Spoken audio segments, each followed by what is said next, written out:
There's so many things that you need to take care of before you move abroad, and there are so many things you need to take care of once you are living there. In this video, I'm going to share with you 6 things that I wish I had done sooner in making my move abroad and in living here in France. Thank you so much for joining me today. My name is Patricia Brooks, and 6 years ago, I left Richmond, Virginia, and I moved to the south of France. And now I help women who have been pining to live in a foreign country for years, but for whatever reason, be it self-doubt or fear or lack of confidence, I help them move through that so that they can finally start living and thriving in their dream countries. And on this channel, I talk about moving abroad, life in France, and finding the confidence and courage to live life on your terms. So if that is of interest to you, be sure to subscribe. Now, today I'm going to talk about the 6 things that I wish I had done sooner. And this is going to be a walk along, ride along video. So enjoy the scenery. Now, first up is I wish that I had gotten rid of my storage in the United States sooner. 3 weeks before I made my move to France, I realized that there were some things that held sentimental value that I was not sure what to do with, and time was running short. So I decided, okay, let me just get a storage shed for a year. And then I can figure out what to do with them and take care of them. And so that's what I did. I had not thought that shipping was going to be something that I would be able to afford. And so I hadn't even looked into it. I hadn't even gotten quotes on it. And so this storage was the best that I could do in the short amount of time that I had. A year goes by, I go back to the US, and I fail to take care of this storage because it's just something that you have to do, and it's not a fun thing you need to do. And so I didn't take care of it. So another year goes by, the rates go up. I still have this in the back of my mind. What am I going to do with this storage, with the things in storage? And I decided to take care of it in 2020. I went back at the beginning of March 2020. And that was the first thing that I was going to tackle. I was going to figure out what to do with those things, whether that was ship them, whether that was give them away, whether that was throw them out. But I was not going to continue to pay for the storage. Well, the beginning of March 2020 was when the pandemic happened. And I remember exactly where I was when I heard President Macron talk about the borders of France closing. I was in the United States, in the parking lot of my storage location, listening to him give a speech about how the borders were closing. And I was outside of France, and I thought, oh, I am going to be stuck here in the US. And that was the case. So had I not been fooling with that, had I not felt like I needed to go back to take care of that, I might not have found myself in the position that I was in. So that's one reason I wish I had done it sooner. But the second reason was the cost. In the amount that I paid for the storage over 2 years, in the amount I paid to finally ship, in the amount that I paid to pay for the import taxes because I didn't ship them in the first year that I moved to France, I spent way more money than was necessary. And so I just share this with you to do your research to see if shipping is an option, if you have some things that you do want to bring with you. And if not, find a way outside of getting storage if possible, because it's something that takes up space in your mind and it empties your wallet. All right. The second thing that I wish I had done sooner was to transfer my Virginia driver's license for a French one. Now, France has an agreement with 16 or 17 U.S. states where you can exchange your driver's license and get a French one. And fortunately, Virginia is one of those. And so that was wonderful. My first year here in France, I lived in a city and I did not have a car. I did not have a need for a car. And so I wasn't thinking about transferring my driver's license. But at the end of my second year, I did buy a car and I knew I was going to need to have a French driver's license. So I started the process. And in the fine print, it said, oh, this needs to be done in your first year here. And I thought, not my first year, but I'm still going to try for this. Submitted my paperwork in December. By February, I had an appointment at the prefecture. They took all my paperwork in. They said I was missing one document and that they would need my driver's license for the exchange. And I told them that I was going back to the U.S. in a couple weeks and would be back at the end of March 2020. So they said, that's fine. When you get back, just come over here. You don't even need an appointment and we'll take care of things. You just need this document and your driver's license. I said, great. So I went on my trip to the U.S. I took care of that storage that I just told you about. And then the borders closed and I got stuck in the U.S. until the end of May 2020. So time is ticking by. I'm no longer in my first year to exchange this driver's license. I already felt like, I was kind of pushing it. And now it's pushed back because of this pandemic. So long story short, I stressed and I sweated and I sweated and I stressed. And, the process changed. It was taken online. And I wasn't sure if I was going to be successful in exchanging this driver's license or whether I'd have to take the exam here in France. Fortunately, the stars aligned. The universe was on my side. And I was able to do the exchange. But if you are from one of these states that has an exchange program with France and you're moving to France, even if you don't think you're going to drive here in France, do the exchange in your first year. One of the reasons I moved to France was because I wanted a challenge. And I knew that, the things that France would serve up to me would be challenging. But I didn't need an additional challenge of having to take the driver's exam here. And fortunately, I didn't. And if you have the benefit of being able to exchange, just do it. Just do it. All right. The third thing that I wish I had done was to have friends over for dinner sooner. When I was in Perpignan, I met a woman from Colorado, and she lived in Perpignan for a couple of years. And she said to me, one of the ways that she connects with people once she moves to a new place is she invites people over for drinks. And she is an extroverted person. She enjoys entertaining. And so that sounded really great, for her.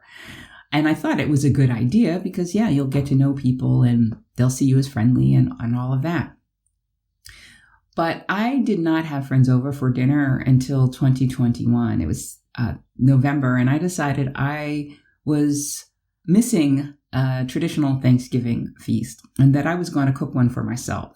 And I thought, well, if I'm going to go to all that trouble, I might as well invite a couple of friends. And so that's what I did. And we had an amazing time. I did a video about this, and you can check that out. I'll put a link to that in the description as well. But it really helped us to bond, having somebody over to your place. They get to know you in a different way. And it felt really good. I enjoyed the entertaining experience. Now, I don't entertain a whole lot, but coming up soon, I'm going to have some friends over again for lunch. And I'm really looking forward to that. So I think one of the reasons that I wish I had done it sooner was because I think we could have connected or gotten closer sooner.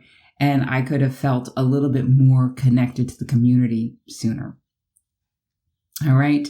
So number 4 is something that I wish that I had done, but I don't know that it was realistic for me to be able to do. And that is to have started a business. When I first moved here, I was on a visitor visa, which meant I couldn't work. And I really didn't want to. I was looking for a career break. But in year 2, I was starting to feel like, I need to figure out a way to support myself other than my savings. But I really didn't research, starting a business. I really didn't do anything. I kind of coasted, it felt good. It was like, I don't have to go into a job.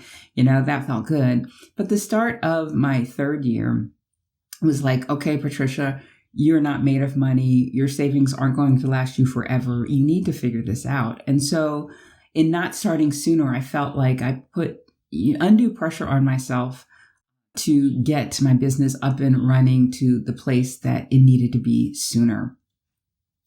I think also it would have given me more of a sense of purpose.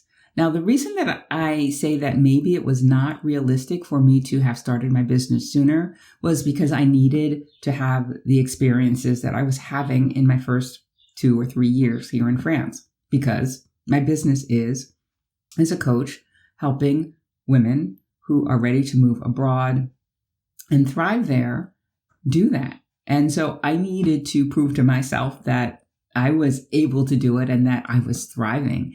And so that experience gave me the authority to be able to do what I'm doing now. So to think that, in my first year or at the end of my first year, my second year, I would have been far enough along to do that, I'm not really sure. One thing I could have done is I could have researched, because I already had my coach training certification and I enjoy coaching. And so if I was going to start a business, it was probably going to be a coaching business. So I could have started sooner doing the research about what it took to start a business in France, how I wanted to structure that business, all of that. But that's all water under the bridge, and the business has started, and I'm so glad that I did.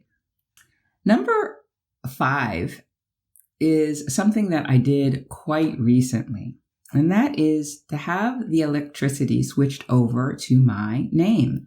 Now, I rent an apartment that is a vacation rental by owner, so the utilities were included. But last year, I received a chèque énergie from the French government. Now, this is a check that was for 200 euros to help defray the cost of electricity. And it was in my name. And when I showed it to my landlady, she said, well, she couldn't accept that in lieu of rent because she couldn't use it because it wasn't in her name. And I said, okay, right? And so I didn't do anything about that. And that was in the spring of last year. Well, come the fall, I still had this 200 euro chèque énergie that I wanted to use. I did not want that to go to waste. And I brought that up with her again. And she said, well, you know what? We can switch the utilities over into your name, and then you can use the check. And I said, okay, well, let me think about it, because what she was talking about was just reducing my rent by 30 euros, not by the amount that she'd been paying for the electricity. And I thought, well, is that really a good deal? But I finally decided, yeah, I wanted to do that. And even though it took some time for me to figure out which electric company I wanted to go with and getting that all taken care of, at the end of the day, when the electricity was in my name, it felt good. It felt like I was an adult. I felt like I wasn't playing at house anymore, although I haven't been, but there was something about that act that made me feel good. Also, I am glad that I did that, because then what did I receive in the mail 2 weeks ago? Another chèque énergie for 194 euros this time. So had I not done that, had I decided, oh, well, the rent's cheaper with her paying the utilities, let me just let her pay that, I would have missed out on this. So I'm glad I decided to do that. I'm glad that it helped me feel like a more of an adult here in France. And so that's why I wish I had done it a little bit sooner. And finally, number 6, and this is a big one. This is something I did quite recently as well. On my recent trip back to the States in February, I had done some research on how I could get rid of my US cell phone bill that I've been paying for years and not using, right? Because I wasn't in the States. How could I keep my US number and not pay the exorbitant amount that I was paying for a cell phone I wasn't using? And so I happened on a video that I'll put a link to that in the description that talked about switching over to Google Voice. And I had heard about this a couple years earlier, but really wasn't understanding how it would all work. And so was a little bit cautious. But, the last year of having my US cell phone plan was a pain because, well, I was just throwing money away, but also they'd made it harder for me to pay them because I was out of the country. I was like, wait a minute, I'm paying you all this money and you're making it harder? Yeah, this has got to change. And so did my research, when I went back to the US, I did everything I needed to do in preparation for that. And then the day that I was to return to France at the airport, I called and I disconnected that service. And I had done everything that the video said. I get back to France and I checked, and I had a friend call me from the United States, call my US number, and the phone rang. And it was amazing. I was like, oh my gosh. And I was like, why didn't I do this sooner? So not only can I make phone calls or receive phone calls to the US without paying that cell phone bill, that monthly cell phone bill, I get to keep my US number. I can get text messages, and in some instances, I can get text PIN verification. And the bonus, the icing on the cake, is that for years, if I needed to call a toll-free number in the United States, I had to find a way around that. I'd have to call, like if I needed to call my bank's toll-free number, I'd have to call the branch and then ask them to transfer me to the toll-free number. And it was not convenient. And now, just a couple days ago, I don't know who I needed to call, but it was a toll-free number. And I was able to call because of Google Voice. So it was like, Patricia, you threw away all that money and you had that inconvenience for nothing. So if you're moving abroad, this might be something that could help you. As I said, I'll put a link to that in the description so that you can take advantage of that. All right, so those are 6 things that I wish I had done sooner. Which one of those surprises you the most? Let me know in the comments. Now, moving abroad requires that you do a whole lot, and you might not even know where to begin. And if that is the case, I have a list of 14 things that you need to do before you make a move abroad. And I will put a link to that in the description so that you can download that for free. All right. So that is all I have for you today. I hope you enjoyed this video. I hope you enjoyed the scenery. If you did, be sure to give this video a thumbs up, share it with friends, subscribe, and I will see you again next time. Bye for now.